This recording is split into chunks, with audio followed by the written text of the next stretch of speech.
अस्सलामुअलैकुम वरहमतुल्लाहि वबरकातुहू।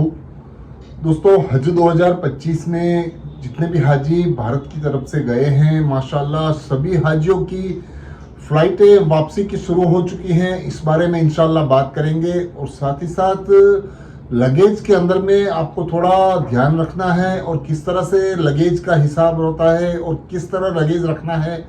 आज भी बहुत सारे हाजी सवाल पूछते रहते हैं, इस बारे में भी इंशाल्लाह बात करेंगे। और साथ ही साथ तवाफ़ विदा के अंदर में किस तरह का मसला है और क्या मसला है। अगर आप तैफ जाते हैं तो तवाफ़ विदा करके जाना है, नहीं जाना है, इस बारे में भी आपको इंशाल्लाह बताएंगे। तो बने रहिए मेरे साथ और पूरा वीडियो देखिए, तो इंशाल्लाह जानकारी सही मिलेगी। दोस्तों, जो हाजी मेरे चैनल पे नए हैं, प्लीज़ चैनल को सब्सक्राइब जरूर कीजिए, लाइक कीजिए, शेयर कीजिए और दूसरे मुसलमानों तक की ऐसे वीडियो पहुंचाइए जिससे आपको भी सवाब जारिया मिले और दूसरे मुसलमानों को भी ऐसी जानकारियां मिले दीन के बारे में। तो चलिए शुरू करते हैं आज का वीडियो।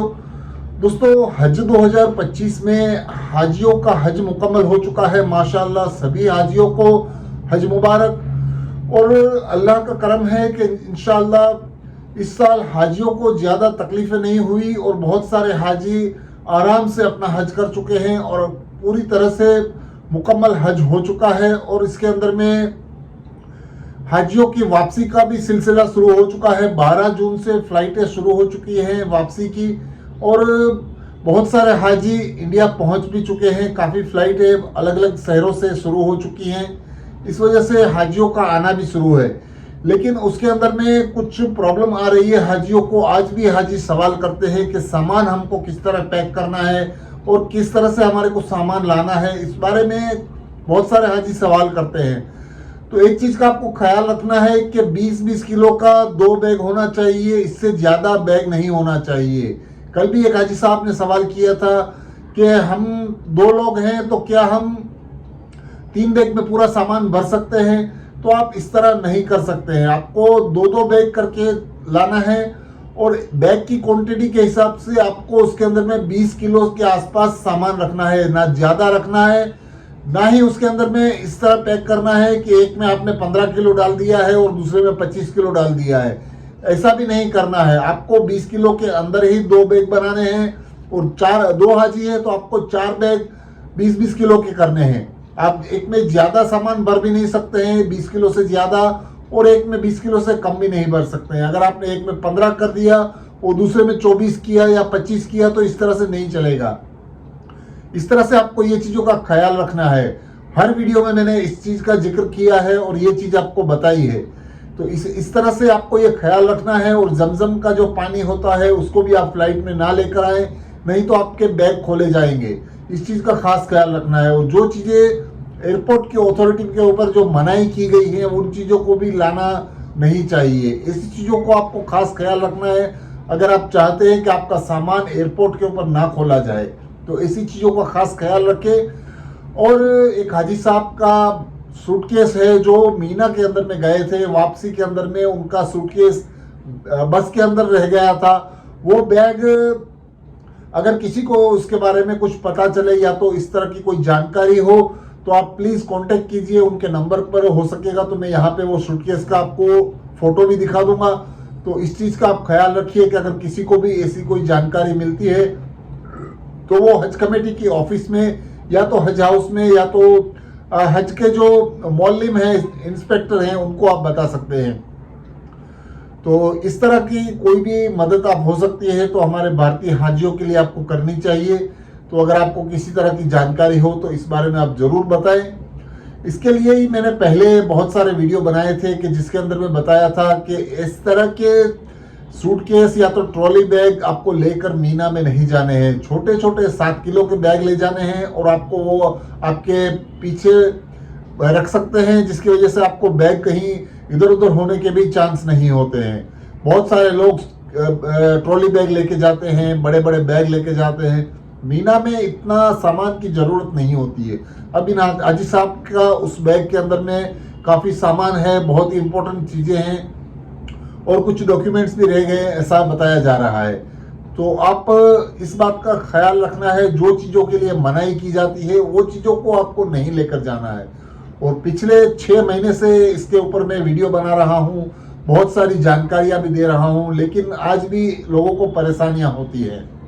तो इस बात का खास ख्याल रखें और अगर किसी को इस बैग के बारे में पता चले तो आप उनकी मदद कर सकते हैं। और दोस्तों, तवाफ विदा के लिए बहुत सारे हाजी सवाल करते हैं कि तवाफ विदा कब करना चाहिए और तवाफ विदा का जो भी है मसला वो क्या है। तो तवाफ विदा आपने हज मुकम्मल कर लिया है और आप मक्का शरीफ छोड़ने वाले हैं, तब उससे पहले आपको तवाफ विदा करना होता है। काफ़ी हाजियों के अलग अलग तरह के सवाल होते हैं। जैसे कि एक हाजी ने सवाल किया था कि हमने तवाफ विदा तो कर लिया है लेकिन हमारे पास एक दिन का और वक्त है फ्लाइट के लिए, तो क्या हम हरम शरीफ जा सकते हैं?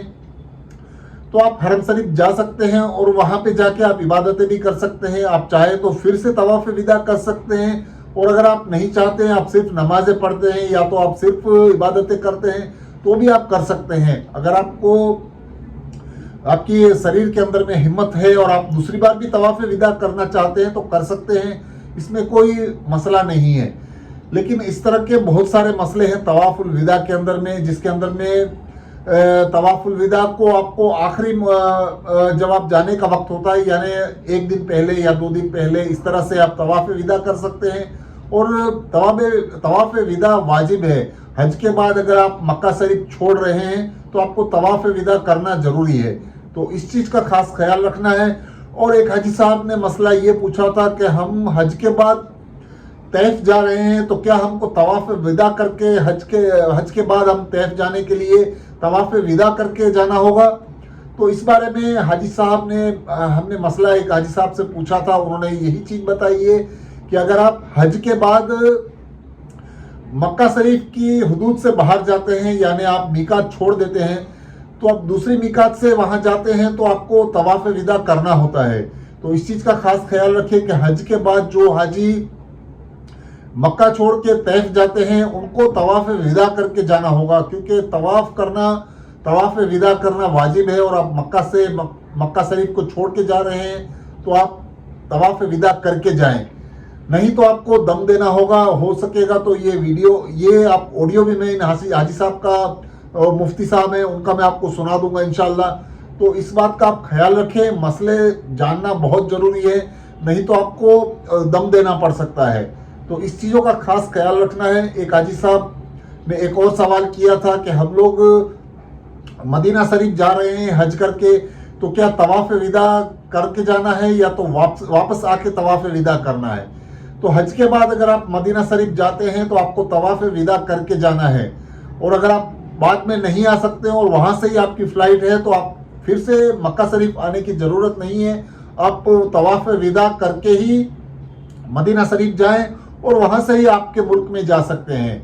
तो इन सब मसलों का जानना बहुत ज़रूरी है। अगर आपने इस तरह की कोई गलती कर दी है तो आपको दम देना पड़ सकता है, और ये से मसले जानना जरूरी है। अगर बगैर जाने इस तरह की कोई गलती करते हैं तो गुनहगार होते हैं। हाजी ताइफ को जाने से पहले हज के बाद अभी तक तवाफ़ विदा नहीं किया है, तो तवाफ़ विदा करके जाना ताइफ को वाजिब है। हज के बाद अभी तक हाजी तवाफ़ विदा नहीं किया है, अगर वो हाजी या हाजन ताइफ को जाना चाहते हैं तो तवाफ़ विदा करके जाना वाजिब है, ठीक है ना, वरना दम वाजिब होगा। इससे बेहतर है कि तवाफ़ विदा करके जाए ताइफ को। अभी तक अगर हज के बाद तवाफ़ विदा ना किया हो या कम से कम एक नफिल तवाफ़ भी ना किया हो, तो हाजी ताइफ को जाने से पहले तवाफ़ विदा करके जाए।